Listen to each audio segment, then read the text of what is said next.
प्रदेश में विधानसभा चुनाव को लेकर जहां भाजपा ने अपना घोषणा पत्र जारी कर दिया है, तो वहीं आज कांग्रेस ने भी 20 बिंदुओं और का घोषणा पत्र जारी कर दिया। आज कांग्रेस के घोषणा पत्र को लेकर पीसीसी अध्यक्ष दीपक बैज ने प्रेस वार्ता की।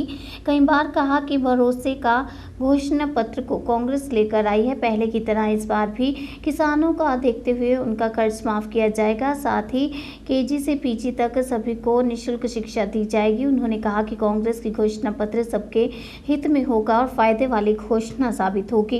कांग्रेस के घोषणा पत्र में पहली बार परिवहन व्यवसाय से जुड़े लोगों का कर्जा माफ किया जाएगा। लगभग 725 करोड़ कर्जा को माफ करेगी सरकार। और दीपक बैज ने भाजपा का घोषणा पत्र कांग्रेस की नकल करने वाला घोषणा पत्र पर कहा। और वहीं उन्होंने भाजपा के अध्यक्ष जेपी नड्डा के बयान पर कहा कि 17 तारीख के बाद वो बस्तर आ जाएं, उन्हें मैं मोटरसाइकिल से घुमा कर दिखाऊंगा कि बस्तर में 5 सालों में कितना विकास हुआ।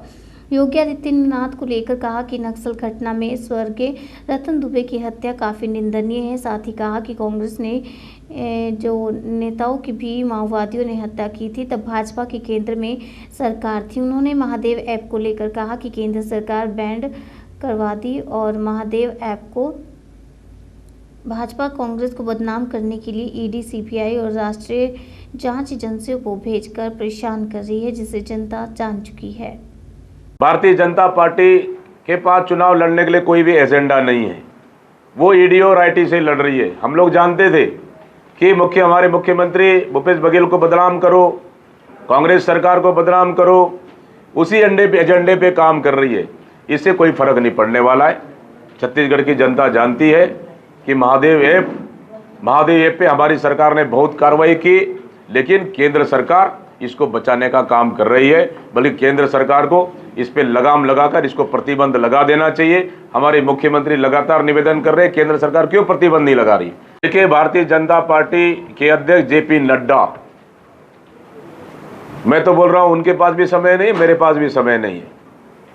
17 तारीख के बाद बस्तर आ जाए, अगर उनमें हिम्मत है मेरे मोटरसाइकिल में पीछे बैठ जाएं, मैं बस्तर में ले जाऊंगा, घुमाऊंगा बस्तर को कि विकास कैसे हुआ है।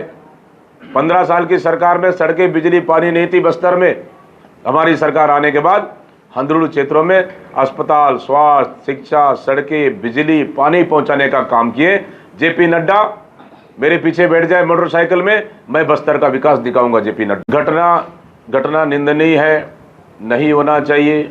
बस्तर की जनता सब मिलकर हम उन परिवार के प्रति संवेदना व्यक्त करते हैं, लेकिन इस पे राजनीतिक नहीं होना चाहिए। इस पे राजनीतिक नहीं होना चाहिए, क्योंकि हमारी बस्तर शांति की ओर लौट रहा है। हम नहीं कहते कि पूरी तरह समाप्त हुए हैं, कम हुए हैं, लेकिन धीरे धीरे बस्तर शांति की ओर लौट रहा है। अब धान का मिलेगा 3200 रुपये प्रति क्विंटल। बहुत बड़ा निर्णय है कांग्रेस का किसानों के लिए, जो छत्तीसगढ़ प्रदेश में या पूरे देश में 75% आबादी ग्रामीण और किसान है।